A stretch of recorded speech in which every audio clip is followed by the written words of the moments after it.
Hi mga ka-nature, magandang araw sa inyong lahat. Ngayong araw ay gagawa kami ngayon ng mga pangharang sa basura gamit lang ang recycled materials. Ito ang ilalagay natin sa ilog at patubig para hindi bumara sa mga drainage at para maiwasan ang pagbaha sa komunidad. Simple lang pero napakalaga. Tara, samahan nyo kami mula umpisa hanggang dulo. Pero bago yan, baka pwede naman kahit isang hi lang para malaman namin nandiyan ka pa rin, nakasuporta sa amin. At ang una nga pala namin ginawa ay pumunta muna kami sa trading para bumili kami ng lubid. Ito kasi yung gagamitin natin para panali sa gagawin nating pangharang. Pagkatapos dumiretso na kami sa bukid. May tambakan kasi doon ng mga sirang gulong, retasong goma at mga pinagtabasang tsinelas. Sayang kung pababayaan lang kaya pinulot na namin isa-isa. Medyo mainit pero enjoy kasi alam namin makakatulong to. Yung iba nakabaon pa sa damuhan kaya kailangan talagang hukayan ng konti. O diba parang treasure hunt pero ang premyo kalinisan. At dito nga ay tinali na ni kuya yung mga goma sa motor kasi medyo madami ito baka kasi pag undergo ay mahulog. After nga lang ng ilang minuto ay nakarating na kami sa bahay. At nagpapugi nga kami dyan ng konti, yan post lang para may remembrance kami sa gagawin namin. At dito nga ay nagsimula na kami. Sa isa nga muna pala namin ginupit yung mga sako dahil ito yung paglalagay namin ng goma.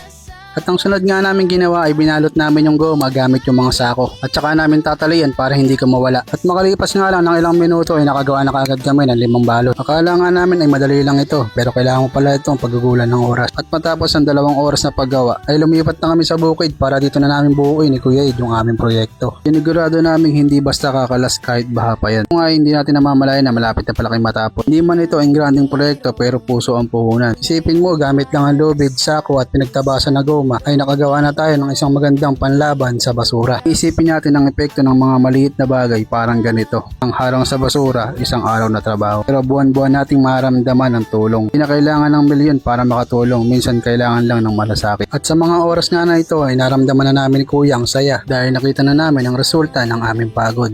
At sa mga oras na ito ay dala na namin ang aming proyekto. Hindi namin alintana ang init dahil alam namin pag nagawa namin ito ay may magandang resulta.